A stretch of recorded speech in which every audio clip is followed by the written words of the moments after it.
A lot of people ask me when I wear this Boeing t-shirt, do you work for Boeing?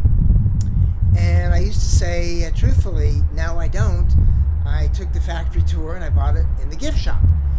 And people were so disappointed in me. Like, they were so hopeful that I was going to tell them I was some kind of an engineer or I designed the avionics or something on a plane. But they were just so sad and I let them down. So I decided to answer differently. And people ask me, do you work for Boeing? I say, yes, I do. And you could see them just light up with such excitement. Like, what do I do? What kind of exciting career do I have? And then I would say, well, I work at Boeing in the employee cafeteria.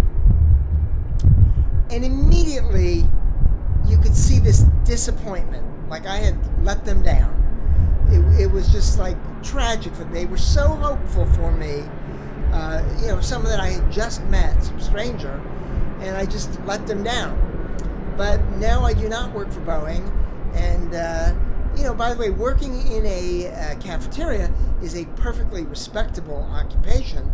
There's nothing wrong with it, but that's just what I picked out just to see how quickly I could get people to go from hopefulness to disappointment in me. Like I had failed them.